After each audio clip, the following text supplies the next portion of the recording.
I think the conception of G2 basically came out in the late 2000s.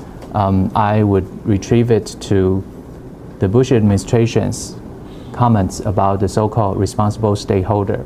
And for here, I would say in recent years, why this idea became so salient or so often seen in world stage, that is because the economic downturn in the West and the rise of developing countries, especially the rise of China. And also, many people argue that there is this kind of shift actually is giving the way to the non-Western model as indicated in the so-called Beijing Consensus. And along with this reasoning, they predict that a tectonic shift from a rule-based, open and liberal international system to a more contested, fragmented, and even mercantilist system based upon spheres of interest is underway. This kind of statement actually is coming from liberals in IR theories. And developing countries actually have their own domestic issues to be dealt with. So how to maintain the world order? And many people are arguing that the US still plays a very important role, but how to co-opt China into the system, that is the key question. Given the advantage that the US still enjoys lots of power vis-a-vis other countries, including potential challengers, it is logical and desirable for the US to tie the latter into an arrangement to share the burden. So to share the burden is the key, to me, I would say, to try to cooperate with other emerging powers in the world stage. So following this kind of reasoning, one thing is some people are arguing that the so-called Chimerica is on the horizon. People who argue this kind of concept include Niall Ferguson, Brzezinski, and also they argue that why to incorporate China, because China is both representative in terms of its role in the developing world and also capable in terms of its economic capabilities. But on the other hand, some other people argue that, for example, Elizabeth's economy and Adam Segal and Niall Ferguson later, they argue that G2 is actually only a mirage because they have too many differences to reconcile. So that will be a big issue for both of them to deal with. And also, in addition to this kind of conception with the theoretical view, actually the practical ground for G2, I would argue, that includes the evolution of G7, G8 to G20 and G2. And why this GX process occurred, actually according to some scholars as well as practitioners. For example, the Brookings Institution published a book about 2 years ago talking about the rising power and the future of the world. So they argue that why we have this kind of GX process, that is because globalization and economic interdependence are the key driving forces behind the whole GX process. In that whole process, legitimacy and effectiveness actually are the two keys that can help us to understand the world politics nowadays. Because to them, they argue how to strike a balance between legitimacy and effectiveness is the task for any emerging groupings in world affairs. So how to get things done with those magic number, the countries that is capable of coping with certain kind of issue. On the other hand, those countries still enjoy legitimacy in the eyes of all others. That's the key. So how to make this work? They further argue that strategy of inclusion and exclusion, these kind of things are both important to make things work.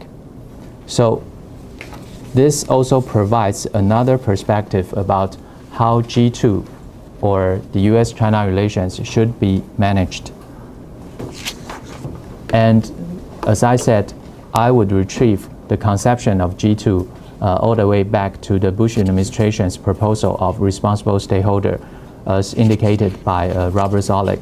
And in recent years, especially from the Chinese perspective, they would argue that the so-called G20 summits from 2008 actually is the platform within which US and China can have some deep talk to deal with the financial crisis in the world.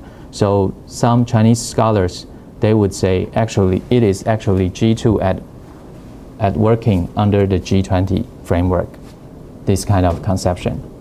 Okay, so moving on to the Obama administration.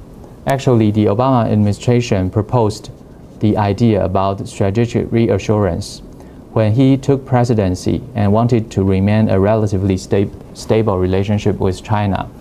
So this statement actually, the conception of strategic reassurance was proposed formally by Jim Steinberg, and also was encrypted in the joint statement between President Obama and President Hu Jintao in the year 2009. They both acknowledged that the importance of China as one of the basic countries in the so-called COP15 conference dealing with the climate change thing. And from the American perspective, they would argue that this kind of conception of strategic reassurance actually passed the test of the issues over Obama's meeting with Dalai Lama and arms sales to Taiwan in early 2010. But as we can see, the components of strategic reassurance under the Obama administration basically include three different approaches. The first one is the bilateral approach. The Obama administration actually expressed its welcoming the rise of China in the future. And in the global institutional approach, actually, the Obama administration tried to demonstrate a resolve to see that China's rise is consistent with international norms and laws. From the regional perspective, Obama also pursued an endeavor to shape the Asia-Pacific environment to ensure that China's rise is stabilizing rather than disruptive. I drew this diagram basically from what Jeff Bader has said in his memoir released earlier this year. And this kind of conception, the strategic reassurance, is somewhat consolidated by Hu's attendance to the Nuclear Security Summit meeting in DC in April 2010. To the US-China relations in recent years, especially from the Chinese perspective, they also perceive that Hu's attendance to this summit meeting so meaningful to President Obama as a great milestone in current US-China relations. However, things changed over China's relatively truculent international behavior since mid-2010, especially after the so-called Chong'an incident.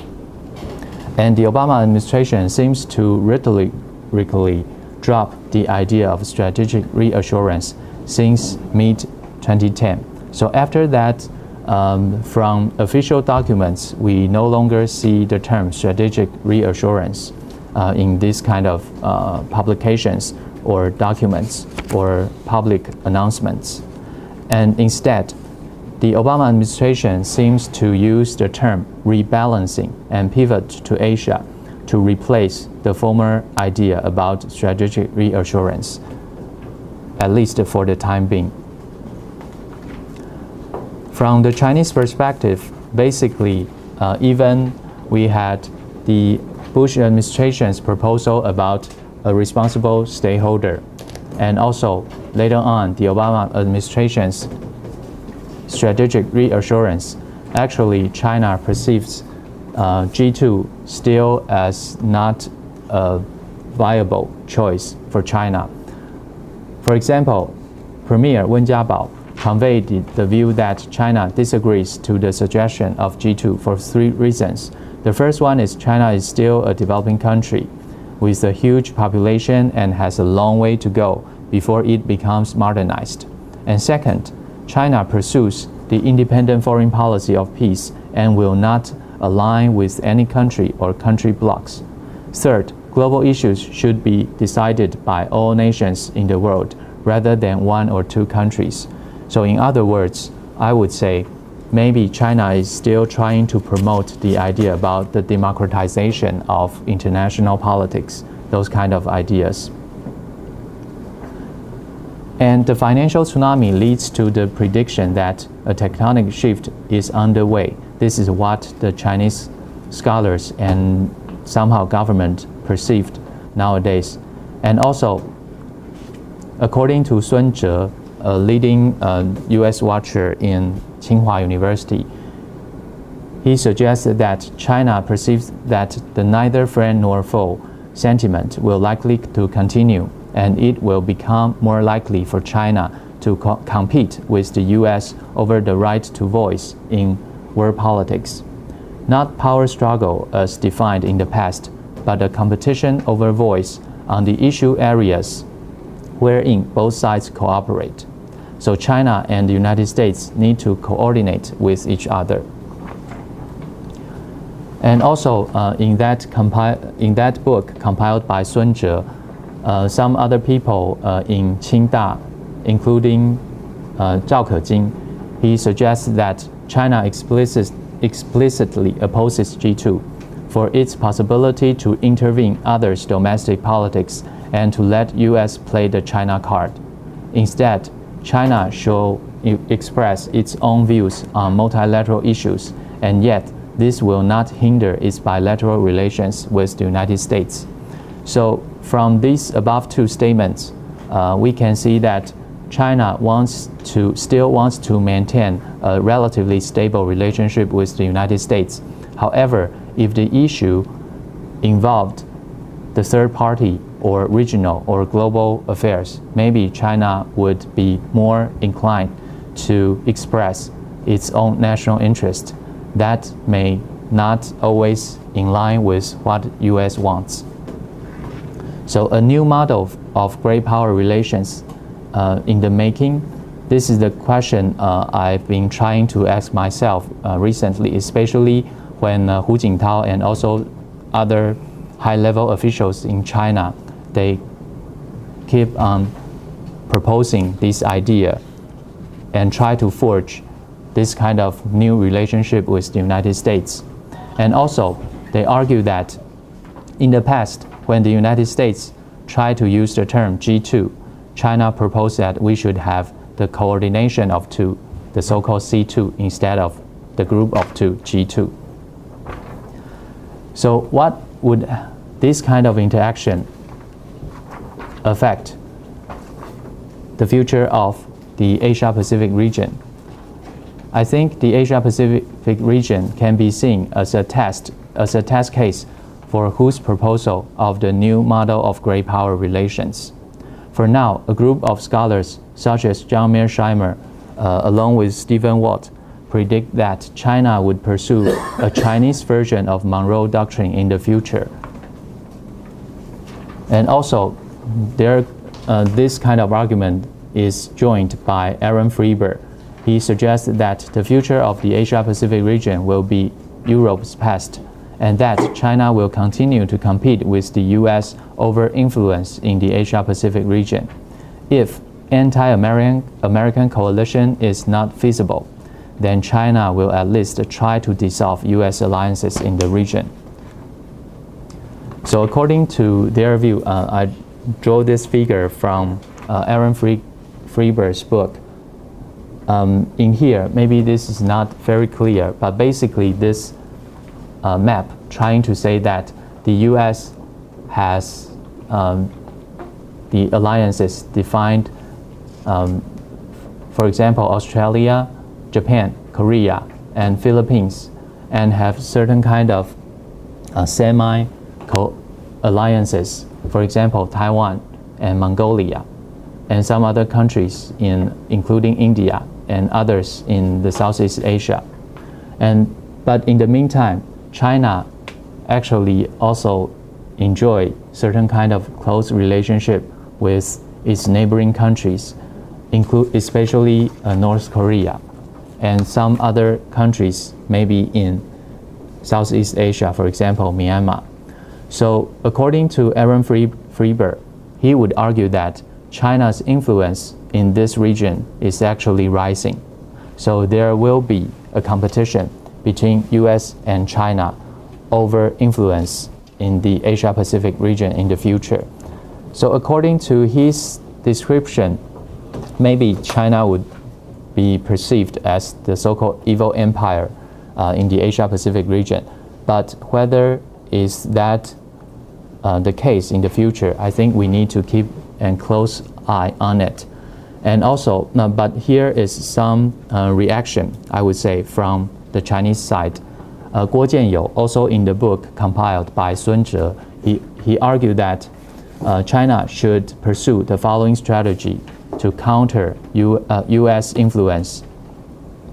The first is China should further institutionalize economic cooperation with neighboring countries and try to spill this kind of economic cooperation over to security issues and to dissuade US pressure.